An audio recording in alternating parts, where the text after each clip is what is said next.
हाय बच्चों, Manu smart learning channel में आपका स्वागत है। यहाँ पर हम आज देखेंगे कि एलकेजी का बुक है राइम्स ट्विस्टर। और इसमें हम लोग जाते हैं सबसे लास्ट में। एक कहानी है,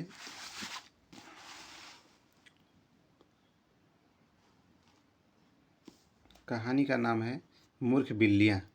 और ये मूर्ख बिल्लियाँ कहानी, जब जो मूर्ख बिल्लियाँ थी एक रोटी का टुकड़ा पाई और उसका बंटवारा आपस में नहीं कर पाए, तो कहीं से एक बंदर आया और बंदर जो है उन रोटियों को बांटने लगा और रोटी बांटता। और जब रोटी जो है जिधर ज़्यादा हो जाता उधर तोड़कर खा जाता और खाते खाते सब रोटी ख़त्म कर दी। अंत में जो है उनको, बिल्लियों को, रोटी नहीं मिला।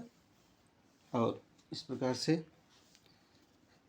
आपसी दो लोगों के आपसी झगड़े में कोई तीसरा ही फ़ायदा उठाता है। इस कहानी में यह दिखाया गया है। तो आइए कहानी को हम लोग पढ़ते हैं। मूर्ख बिल्लियाँ।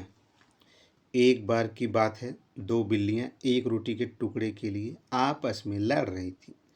दोनों ही उस रोटी पर अपना अपना अधिकार जता रही थीं। काफ़ी देर तक लड़ने के बाद एक बिल्ली ने सुझाव देते हुए कहा, हम इस रोटी को आधा आधा बांट लेते हैं।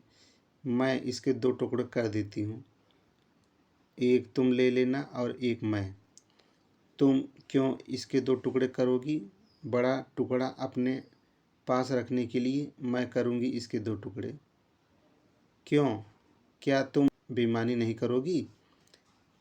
इस तरह एक बार फिर दोनों में झगड़ा शुरू हो गया। इतने में वहाँ एक बंदर आया।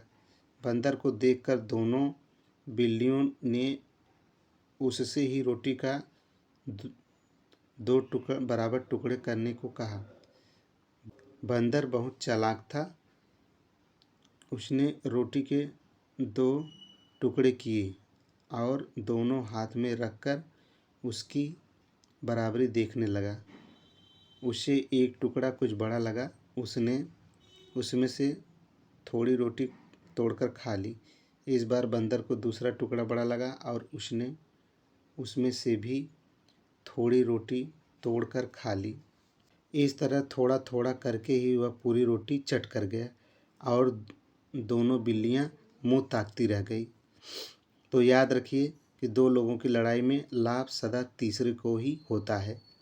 ये दो बिल्लियां हैं और बंदर है। आराम से रोटी का टुकड़ा टुकड़ा करके धीरे धीरे खा गया, चट कर गया।